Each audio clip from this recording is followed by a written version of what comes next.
இந்த மாதிரி ஈரிலக்க பெருக்கல்களை எப்படி மிக இலவுல செய்யறேன்னு ஷார்ட்கட்ல பார்ப்போம். இந்த கேள்வி மிக இலவுல செய்யறதுக்கு பின்னுக்கு இருக்கிற பெருக்கணும், முன்னுக்கு இருக்கிற பெருக்கணும். அதே நேரம் இடையில இருக்கிற ரெண்டையும் குறுக்கு பெருக்கம் பெருக்கி கூட்ட வேணும். இப்ப பின்னுக்கு இருக்கிற ரெண்டையும் பெருக்கணும்னா 9 ஒன்றால பெருக்கினா 9 விட இடையில ரெண்டையும் பெருக்கணும்னு சொல்லியிருக்கோம்.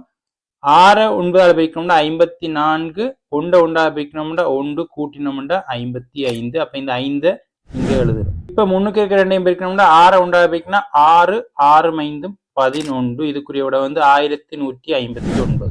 போனஸ் எக்ஸாம்பிள் இதுக்குரிய விட என்னன்னு பார்ப்போம். மிக இலவு பின்னுக்கு இருக்கிற பெருக்கணும்னா 4 2ஆல பெருக்கணும்னா 8, குறுக்கு பெருக்கம் பெருக்கணும்னா 4 7ஆல பெருக்கணும்னா 28, 2 2ஆல பெருக்கணும்னா 4, ரெண்டையும் கூட்ட வேணும். கூட்டினோம்னா 32. அப்ப 2 எழுதி 3 மிகுதி 7 2ஆல பெருக்கணும்னா 7 2 14, 14 3 17. அப்ப இதுக்குரிய விட 1728. இதே மாதிரி இந்த கேள்விக்கு என்ன விட வேணும்ன்றதை கமெண்ட்ல பதிவு பண்ணுங்க. 93 தர 41. இதுக்குரிய விட என்னன்னு கமெண்ட்ல பதிவு பண்ணுங்க. இதே மாதிரி வினாக்கள் பார்க்க ஜிஆர் மெட்ஸை இப்பவே சப்ஸ்கிரைப் பண்ணுங்க. நாளைக்கு பவர்ஃபுல் வீடியோ வரும்.